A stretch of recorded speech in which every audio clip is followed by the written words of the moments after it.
I now want to bring our panel up, both to respond to what Tassos has shared with us, but also what we heard from Boguslav. So if I could welcome to the platform Grzegorz Brociak, the president of the Polska Federacja Rolna.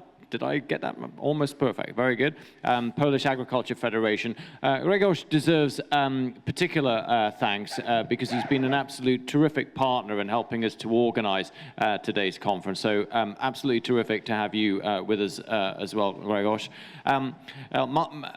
Małgorzata Boyacik, I think almost is the director of the Association of Sustainable Agriculture and Food in Poland, and of course Jürgen Tak, Secretary General of the European Landowners Organization. Please give them a warm welcome.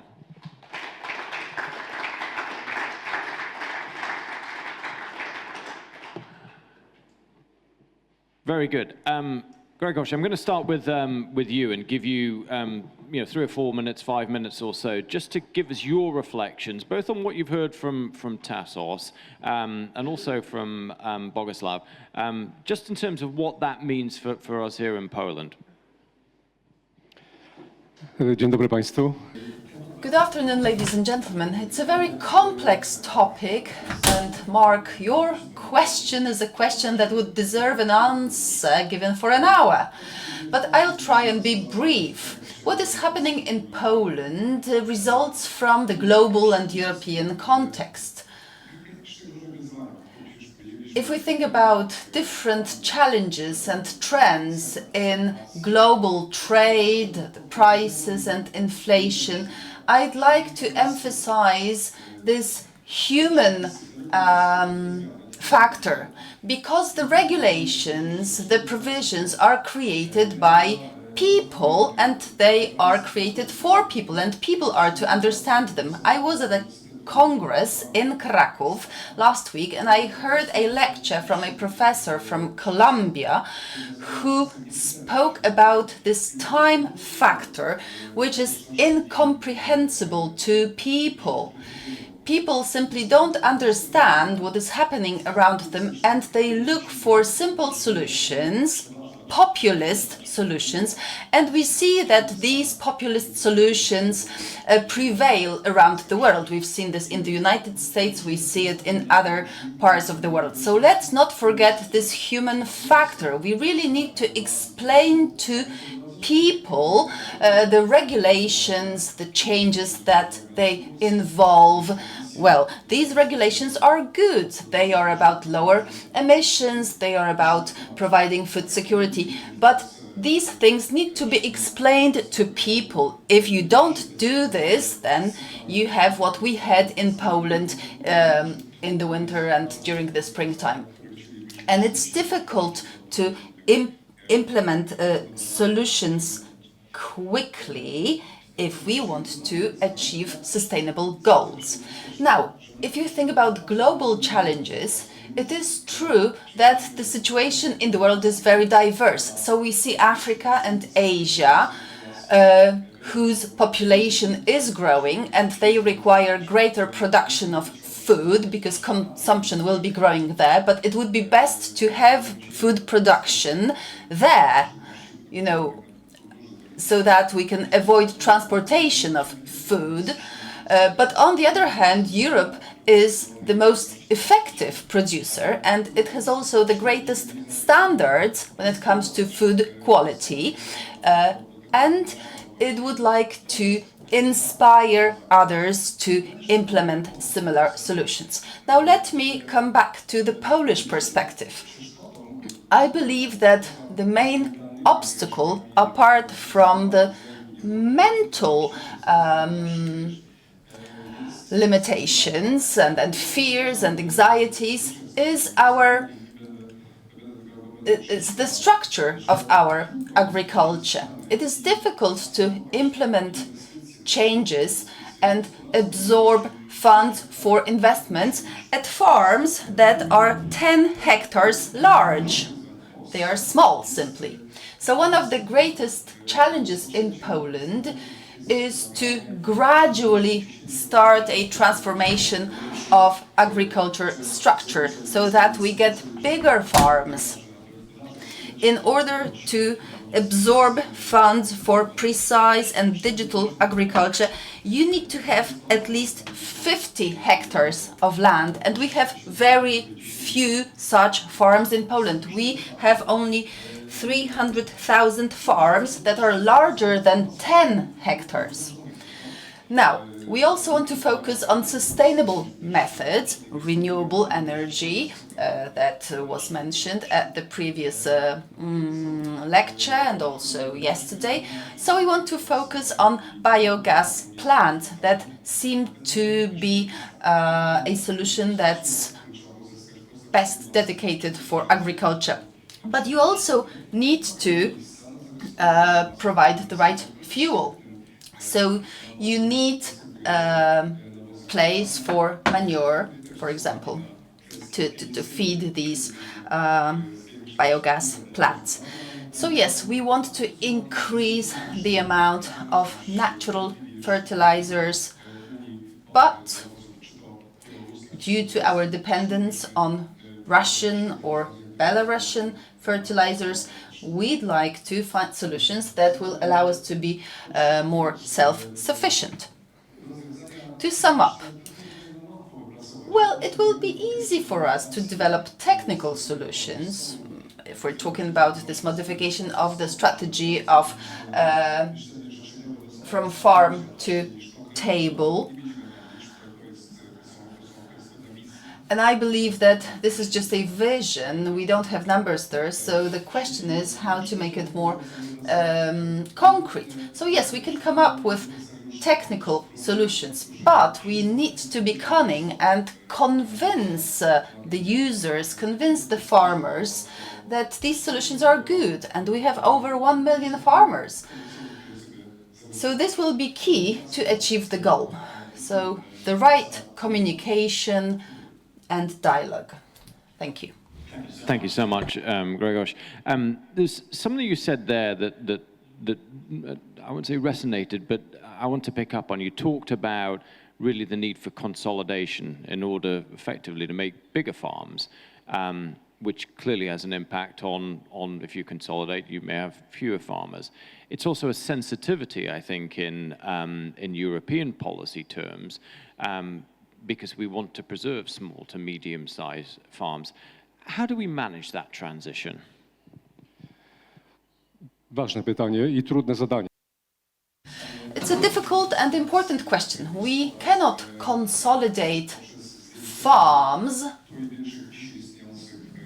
by expanding the ones that we already have from 10 to, let's say, 100 hectares.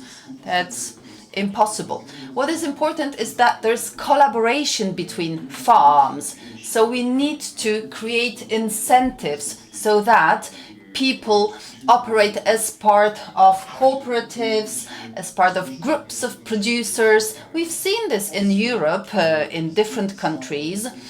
In Poland, also because of historical reasons and this time that we had after the Second World War, when farmers were forced to create cooperatives. So now they feel they are quite concerned and they feel resistance to create such cooperatives. But we've seen it in Europe that there is consolidation of farms because only then can farms survive. So this is something inevitable. If you think about rural areas and important functions of farmers' families, then we also need to talk about this resilience of farms, small or medium-sized farms. We want them to be resilient to different economic crises, to changes in the economic situation. We want them to be resilient, because of the scale that they have or because of the business models that they have. We want them to be independent or to collaborate with other farmers as part of groups of farmers. Grzegorz, thank you very much indeed for that. We'll come back to you later in the panel. Małgorzata Bojańczyk, I want to turn to you now, if I can, a hugely experienced expert in the field of the Common Agriculture Policy, Małgorzata. We've been talking, I think, through the majority of this morning already, how do we reconcile the Green Deal objectives with the competitiveness of farmers? I think all our speakers in one way or another have kind of touched on this. Really interested in your perspective on that, as well as what you've heard from the other speakers this morning, both in the Polish context, but again in the broader European context. Małgorzata. Dziękuję bardzo za Thank you. zaproszenie. Thank you very much for the invitation, and thank you for the brilliant presentation that we've seen. I will refer to Common Agricultural Policy, but first I'd like to go back to food safety in the context of the geopolitical tensions and the climate change challenges. It is one of the pillars of the Polish presidency, food safety. But one of the important issues that the Polish presidency would like to address is the issue of disinformation regarding climate change and disinformation regarding the war in Ukraine. So food safety, food security, the issue of food quality, but also how we adapt to climate change will be at the very heart of the Polish presidency. As regards the Common Agricultural Policy, it is an issue that's part of the strategic dialogue that's been mentioned here. I know that we will go back to the strategic dialogue, but apart from the strategic dialogue and apart from the conclusions of Professor Peter Schneider, there have been other reports that indicate the directions to follow. Draghi's report, for instance, that mentions competitiveness, digitization, innovation, and that affects agriculture as well. It applies to the Common Agricultural Policy of the future. Or there's the report on the single market by Enrique Letta, and that report, well, includes information on how to fund the change, how to stimulate private capital as well, because you do need the private funds as well. I think the GDP deficit is a 5% one, and you need to take that into account. But going back to the Common Agricultural Policy, well, we need to know where we are and what we wish to do about the Common Agricultural Policy in the context of funding, for instance. I think there's a lack of balance because the resources have been depleted as a result of the global situation. Let me just say that the value of subsidies dropped by 30% over the past 7 years, and over this programming period, it dropped by 18%. So really, we need to update the Common Agricultural Policy in terms of funding, and there has to be a very reliable risk management framework in place, because we need to manage the geopolitical situation, the climate change challenges. We need to consider the resources, the capacity of all the individual member states. In the past, we tended to over-regulate a number of issues. The legislation was in a way oversimplified, and that is also mentioned in Draghi's report. And, well, Common Agricultural Policy funds were transferred to the funding of innovation and digitization, and I think there's a number of factors that may increase our competitiveness here in the EU. it is important what benchmarks we refer to, and the issue of benchmarking has also been mentioned in the context of the strategic dialogue. The EU-Mercosur trade agreement is an important issue to reflect on and so forth. Margareta, thank you for that. Let me just come back to a couple of things that I think I heard you say, and I'd appreciate your expansion on this. Do you feel that we're now getting to a point where we're beginning to understand the limits of what the Common Agriculture Policy can do, and where private markets, private money is going to need to come in to support farmers to deliver not just the crops or the produce, but also the environmental goods and services? And within that, do you feel that there is a mature enough debate on how we allow that to happen, and that in doing so, we don't over-regulate as we have done perhaps in the past?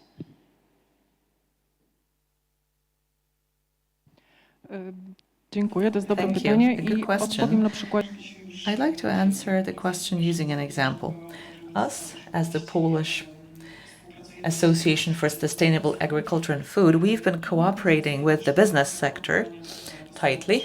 And for instance, the so-called Scope 3 target is reported on. That's the issue of emissions, where we, where there's direct cooperation with farmers. So we published a report on where we are as Poland. We're halfway through, so to say, but many companies, especially the global multinational companies that have been active on the international stage, have demonstrated it, how to do it. So there has to be a very tight cooperation, partnership-based cooperation in terms of funding the transition. There need to be specific financial incentives. Farmers need to be incentivized to invest into 4.0 agricultural technological solutions. And that might also involve cooperation with the business sector. Then there are some other incentives with respect to the eco schemes under the Common Agricultural Policy. The second pillar funds have been transferred. Unfortunately, some of the funds have been lost. And there's the issue of the National Recovery Plan. And, well, all the funds are insufficient. So the business sector should be collaborating with farmers, with the sector of agriculture, and I think we need to continue in this vein. We would not like to shift the cost of the energy transition onto farmers only or onto consumers only, because we can see that the food prices are skyrocketing. Margareta, thank you so much for that. And I do commend the report that you mentioned to the audience. I think I should have said on the way in, I think some of the work that your organization is doing is hugely important for the rest of us in Europe to learn from and take experience from in how we build that collaboration between the public and the private sector. So thank you for your comments there. I'm going to turn to you now, Jürgen Tack, Secretary General of the European Landowners Organization, of course, founding partner of the Forum for the Future of Agriculture. Your perspective then on the strategic dialogue, the outcomes, but also this question that I've been putting to the other panelists is how we reconcile the objectives that are in the Green Deal with the competitiveness of farming and landowners and land managers in particular, which I know is obviously what you're concerned about. Jürgen. Okay, thank you. Well, you were mentioning the strategic dialogue, in which I was what was called a silent observer. That makes we had 29 experts around the table. I was sitting 6 meters behind, was not able to speak. But let's say I had the opportunity to have a look at what is happening around the table. And let's say I'm a scientist by formation, and let's say what was extremely frustrating when having a look at what was happening at that strategic dialogue is the complete lack of facts and figures during the discussion. And I have to say I'm very grateful for what Tassos just presented, and I've seen a number of presentations in the last couple of weeks, and we had a number of discussions, but here at least we start from facts and figures, and based on that we can have a discussion. That was not the case in the strategic dialogue. So from day one you have 29 sometimes ideological visions on what agriculture is and should be or should not be. And based on that, you come to a document of, in total, 150 pages. They had agreed to have a document at the end of 15 pages. That makes that you go beyond what, let's say, what is strategic. Let's say you get at a certain moment a full menu of what you would like to have in future agricultural policies, which on one side is good, because if you're already at the ideological level that you can come up with a document on which you more or less agree, because, let's say, none of the experts around the table was agreeing on everything, of course. So that's a good thing, but before you are transferring that into actual policy, you really have to go and have a look at facts, figures, and what is in reality happening in the field. And much too often, let's say, from behind the desk, people are making decisions without really knowing what the implication is for people in the field. But also in the field, we have to be careful, because one of the sponsors is John Deere. But let's say most of our farmers, where they were sitting on the John Deere in the past, today they are sitting on their John Desk, because, let's say, the amount of regulations, the amount of administration asked for farmers is making that they are spending more and more time not on the field, not making sure that productivity is going up, not taking care of the environment, but taking care of the administration. So that is really something we have to take into account. What I think is important to say, if we look at the Common Agriculture Policy in a very broad way, is we have to make sure that, let's say, agricultural subsidies are used to realize the objectives of the Common Agriculture Policy. And there is an aspect of productivity, and let's say in the past decades, more and more green aspects have come in, so there too there is an objective. And I have heard Tasos in the last week several times saying Europe is one of the few who is doing more with less. And then for me, it's important that, let's say, those who are really able to do more with less, those are the ones who should get subsidies. And we have to be careful that we are not giving subsidies to a system which is doing the opposite of what we really are expecting from the Common Agriculture Policy. And I'm going to give one small example, and I'm able to give that because none of my neighbors is in the room, but I'm living in the countryside. I have what they call in Flanders then small farmers between 10 and 30 hectares around me. Some of them are calculating subsidies, and in function of what they can get from subsidies, they're going to have a look on what they're going to put on the land or not having it on the land. But that, I think, cannot be the objective. So that's something we really have to avoid. And we will only be able to do that if we give productivity the right place. And as said, I'm sure that we can link productivity with environmental measures if we do that in a smart way. So to come back to what you said there, Jürgen, and I also want to bring in Margareta back in on that as well. Is one of the challenges that we have regulated more for the output than the outcome we're actually looking for? And do we do that because fundamentally we don't trust farmers and land managers? Well, let's say we have set up a system in which people are trying to get the maximum out of the system. So let's say if the system is not a response to the right objectives, then we will end up with a situation where people are making use of the system in function of what they can earn.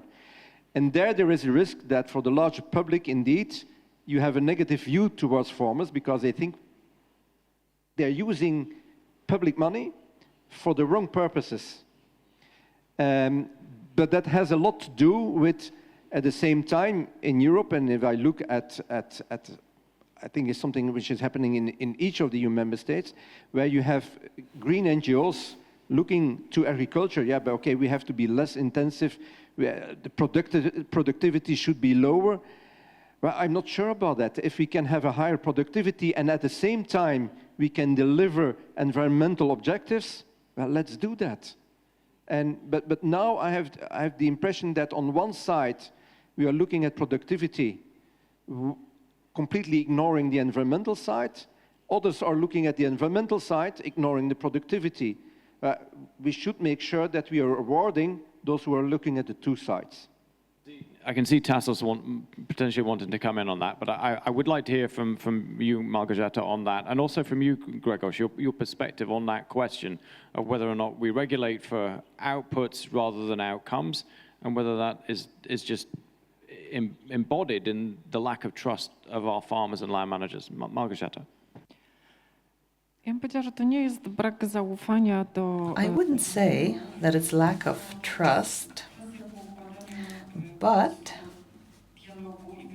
I think it's about how you go about the dialogue, the strategic dialogue, how you communicate the Green Deal. I think what's missing is the impact assessment at the time of the initial regulations that were implemented as part of the Farm to Fork initiative. And I think that having witnessed farmers' protests, we now know that it's important to raise awareness. It's important to communicate it, why some of the changes need to be implemented. We know that incentives make sense because farmers will always keep asking, well, what am I going to have out of it?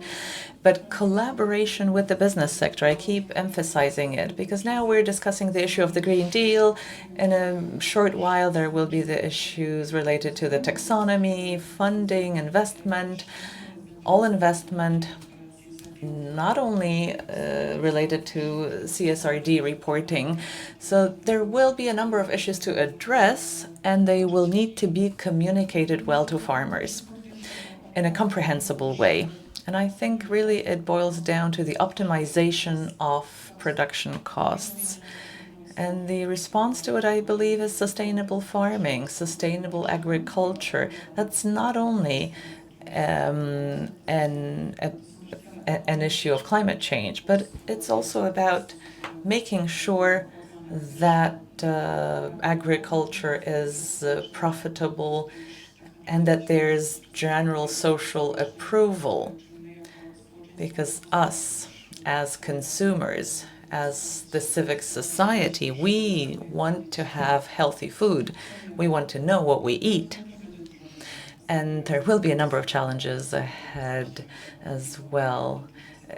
Just recently, a report has been published on how food is labeled. And again, well, the legislation has not been catching up with the changes in the market, and more stringent inspection is required. But really, is inspection the only way to go forward? Is that the only way to ensure that we can trust farmers?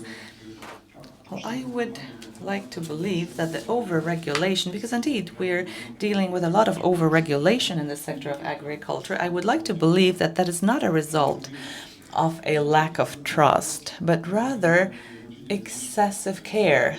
Like in a family, you know what it's like when parents are overprotective towards children. You need to balance things out, and you need to provide some freedom to children within a family, and you need to provide some freedom to farmers. Let them make their own mistakes, and then they will learn their lesson, perhaps. So there is over-regulation present, indeed. I have often spoken to farmers also during the time of protest. They complained, they showed me specific examples. For instance, what an application for a direct payment looks like, what it takes to fill out the form, how complicated the attachments are. how complicated the system is. Jürgen talked about it. You need to spend more time sitting at the desk rather than in a John Deere tractor. So we need to do something about it for sure. And I will be happy to listen well about what will be done with the legislative tsunami from the new European Commission. Hopefully the new European Commission will reflect on it. And we need to know how to implement the already existing regulations smartly.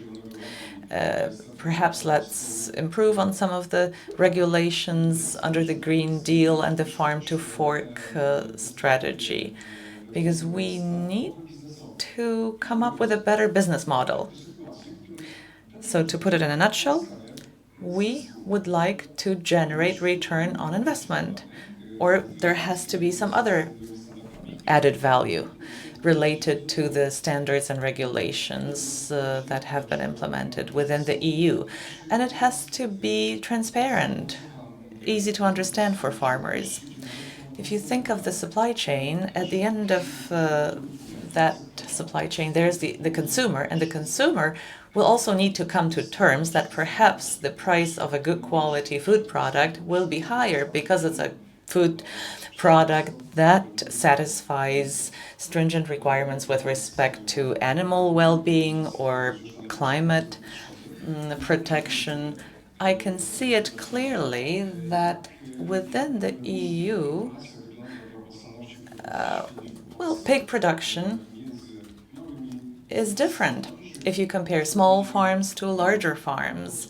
I have just recently seen a report that says that a farmer has to pay an additional sum of 200 zlotys for every pig.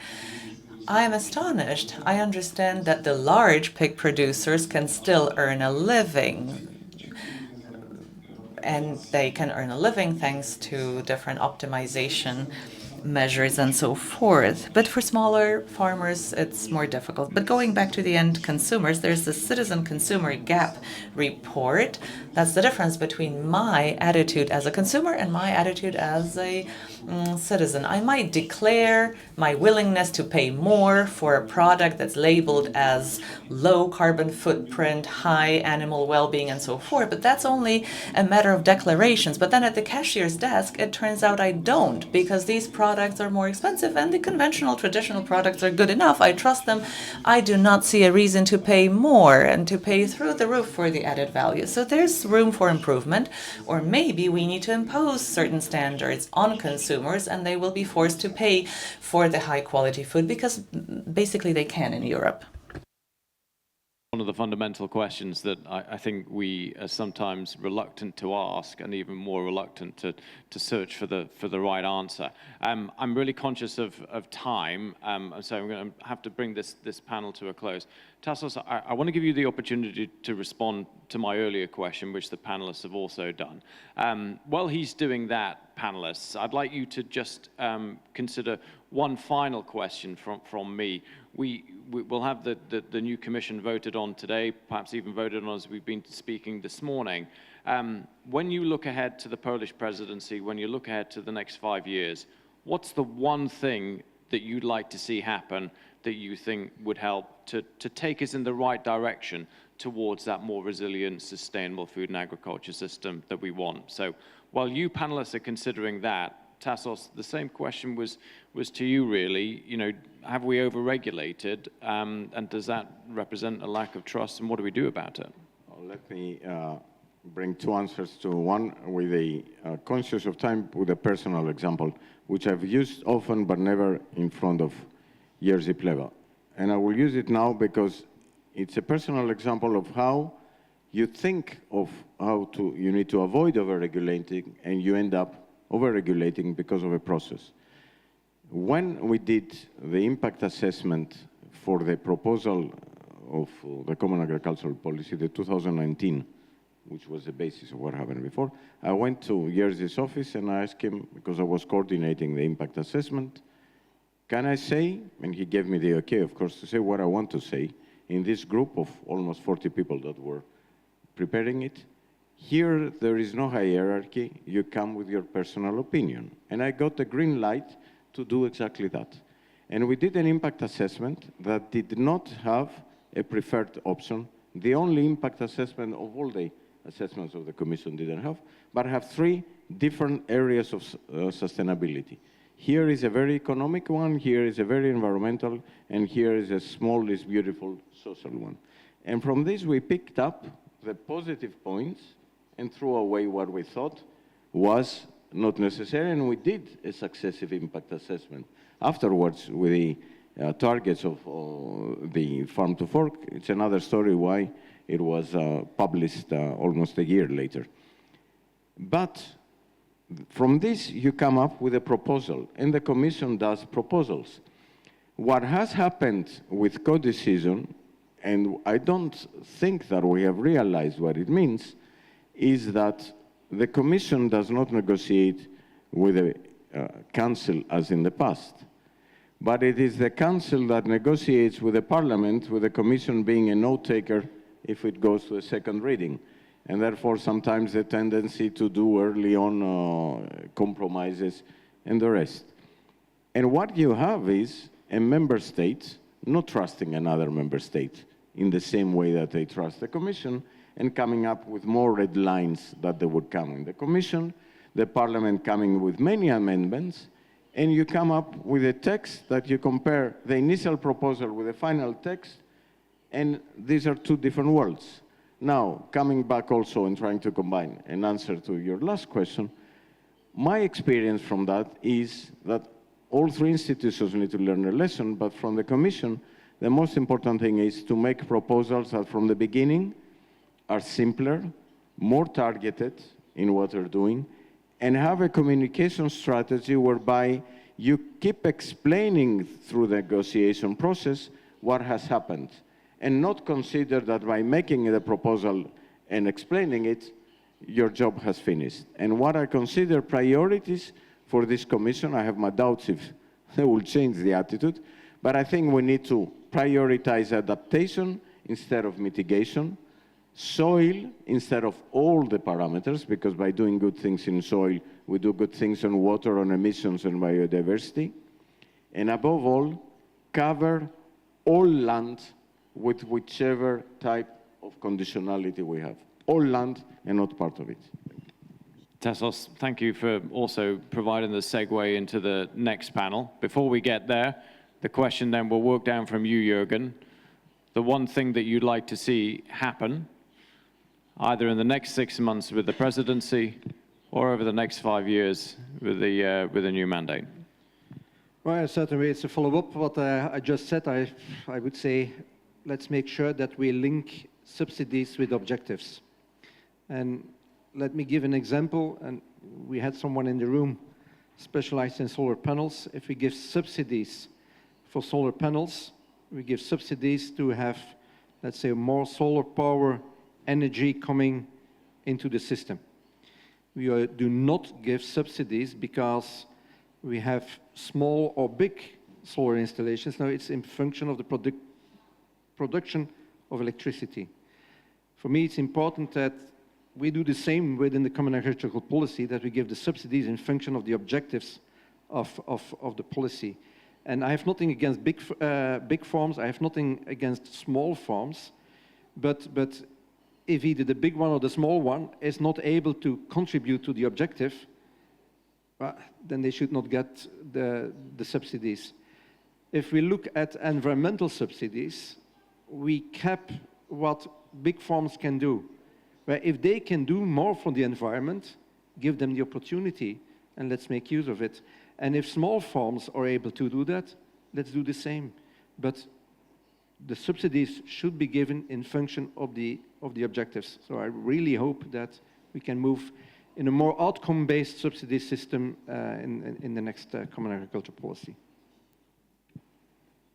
Thank you, Jürgen. Małgorzata? To ja bym może uzupełniła jeszcze. I'm going to add the following thing. Is this new delivery model used for CAP, will it meet the expectations?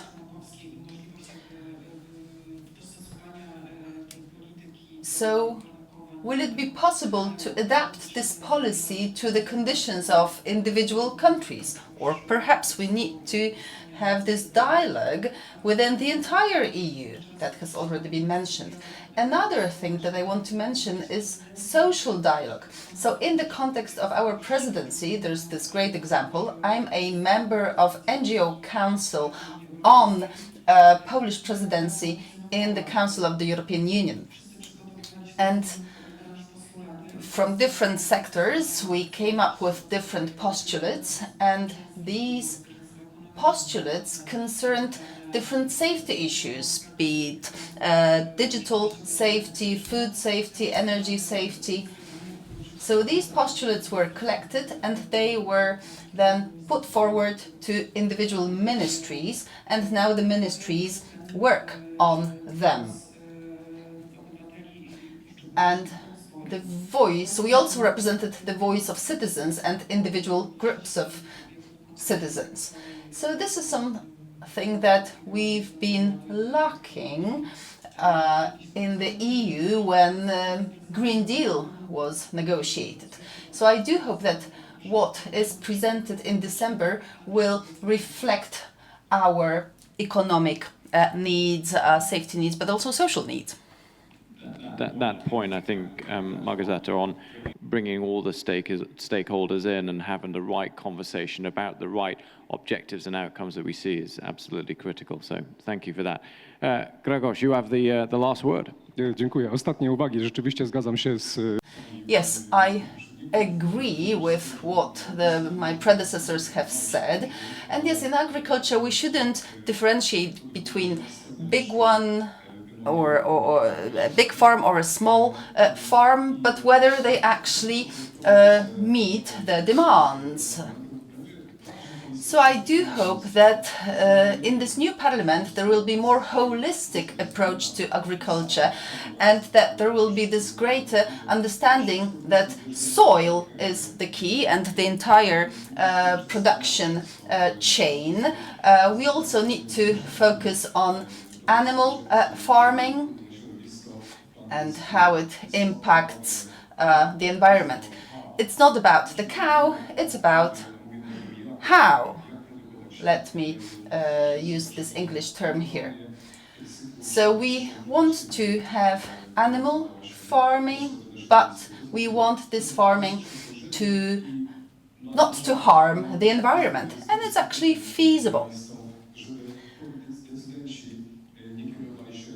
I'd like decision makers to be far-sighted rather than short-sighted.